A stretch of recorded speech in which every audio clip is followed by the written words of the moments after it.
So with us in the studio today, a very special man in Israel for the first time, has a very popular YouTube channel called the Apostate Prophet.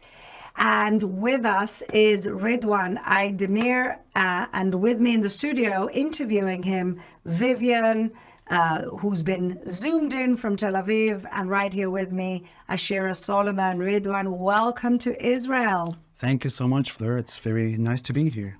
And what do you think? What are your impressions? Your first time, you've been fighting the fight for Israel on YouTube, on your channel, which we're going to find out a little bit about in a second. But what are your first impressions?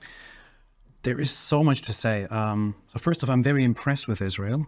I always had good thoughts and like to research a lot about Israel and what this country has become, where it came from and all that. But coming here and seeing the country for myself, seeing the cities and the people for myself, I must say, my opinion of Israel has moved even further toward very positive, because it's a very developed, very well taken care of country, very nice people. Everybody has been so nice. And so many stereotypes, so many accusations that people make about Israel are completely crushed.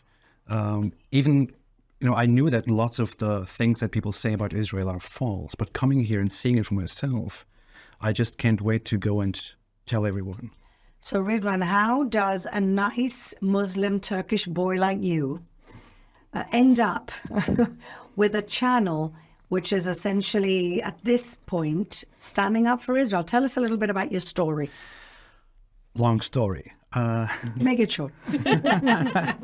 So I'm an ex-Muslim, which means I used to be a Muslim at some point, and I am no longer.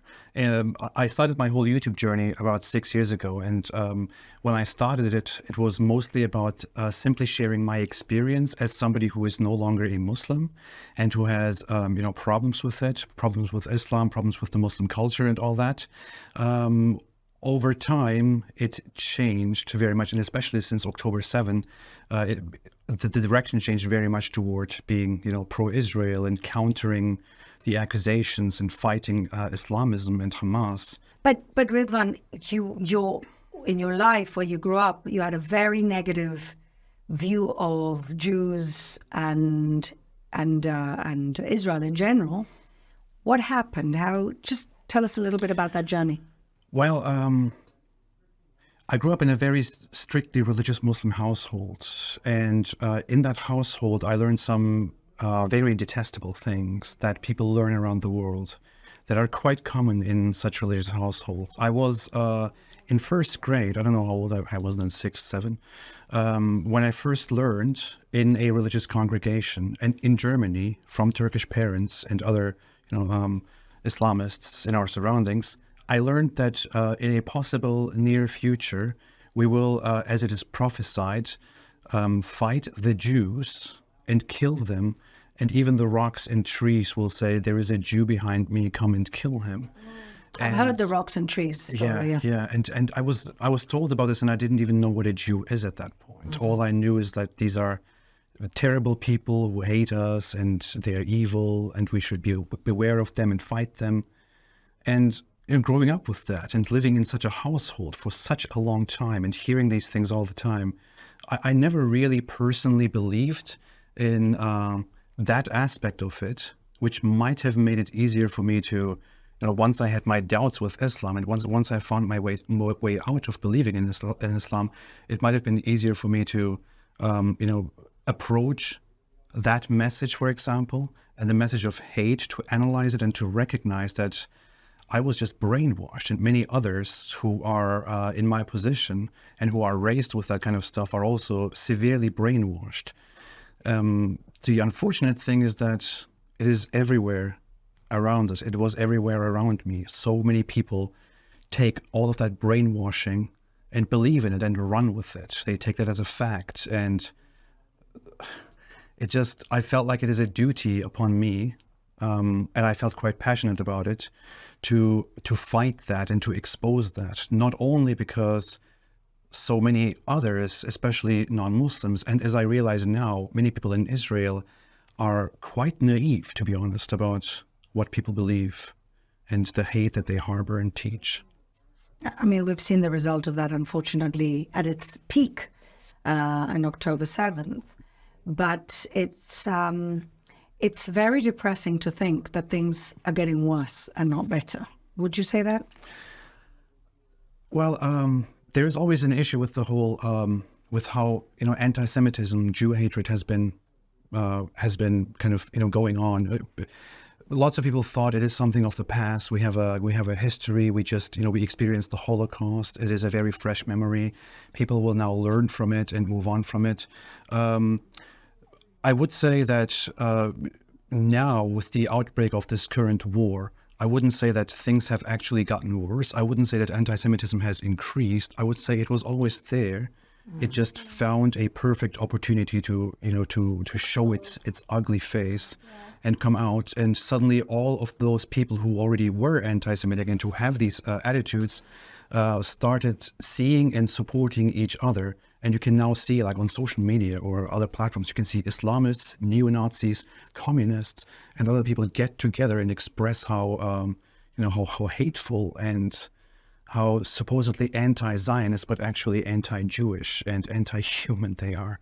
It has always been there. It was just brewing, and it was bound to get to this level at some point. And that's the problem. When I say that that what I saw is that people are very naive and, very dismissive about what people actually think and the thoughts and the feelings that they harbor, that's what I mean. People weren't aware, and people suddenly act surprised or are genuinely surprised. I'm not really that surprised. I feel like we had it coming. I'm just a little bit surprised that the left of the political compass in the West has become so comfortable in joining in. What's your educational approach to Muslims, if that's your intended purpose, to like re-educate them? How do you do that, knowing that they've been indoctrinated since like first grade, like you said? So what is your approach to help them see the light a little bit?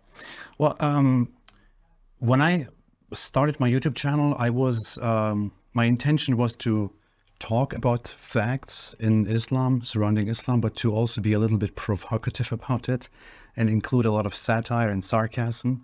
And it worked because that attracted a lot of attention. Of course, a lot of hate as well, but a lot of attention. And I received so many messages from people who said, hey, at first I hated what you do, but then I kept watching, and now I left Islam, or now I changed my opinions, and thank you. So I kept seeing these, and I try to continue just going down the path of analyzing the theological aspects and flaws, everything that I think is wrong with Islam, but also to point out the moral aspects and to actually put certain things into people's faces. Can I just ask a question? When you speak about this kind of, I tend to talk about it as a moment of combustion where all of this hatred converged in the West. Primarily, I'm thinking of the Islamists and the so-called progressive left, although there's nothing actually progressive about them.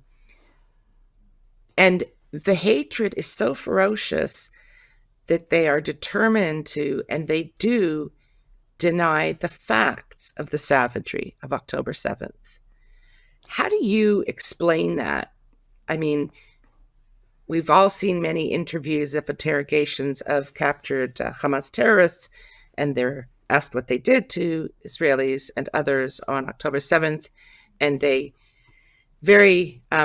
forthcoming with saying all these horrible things that they did, and then asked, well, what does Islam or what does Allah say about that? And they always say, no, that's against Islam.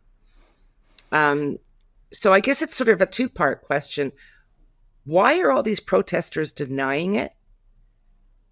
And why are these Islamists, who are so kind of hardline, devout believers, they say, doing these horrible things? That's right. You can lump me in with the naive Israelis.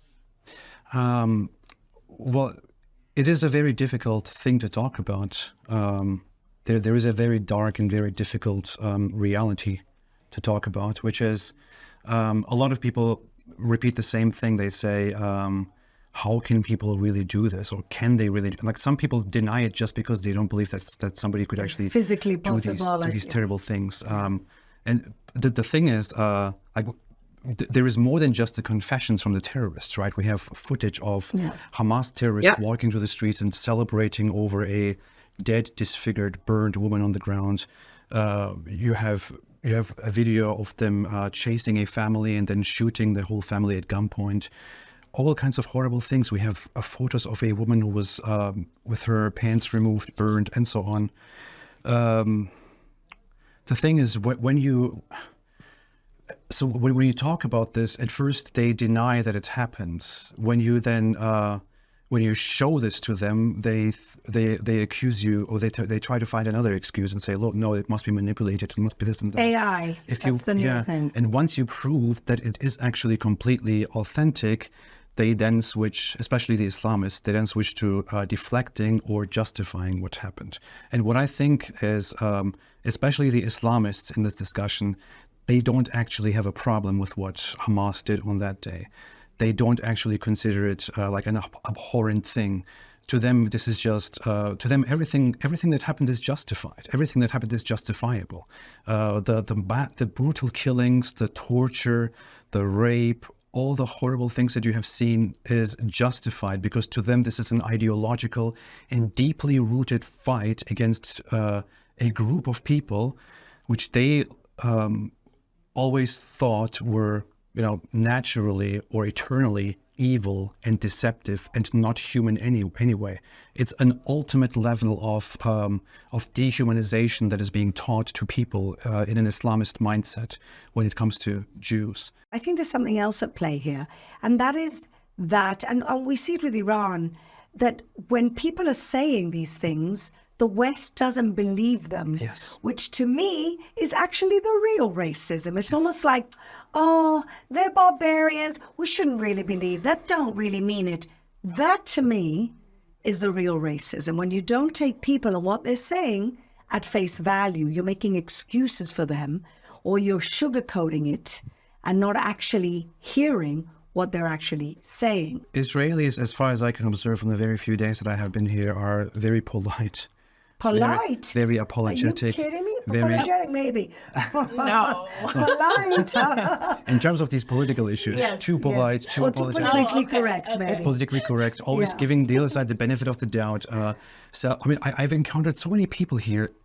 It's kind of insane, actually. After such a horrific thing happened, encountered too many people here who are like, we are at fault. We might be at fault. I understand those people. Why would you even bother saying that at the moment? I know. But it's always like that. Stop being so sensitive. Stop giving the opposite side the benefit of the doubt. They don't care. Stop doing their propaganda. Yes, they don't care. They don't care. Believe them when they say that they want to eradicate you. So thank you so much for being here with us and for bravely speaking out your truth about your experience and what you're trying to do. Ridwan is a one of a kind, the Apostate Prophet. Follow him on YouTube.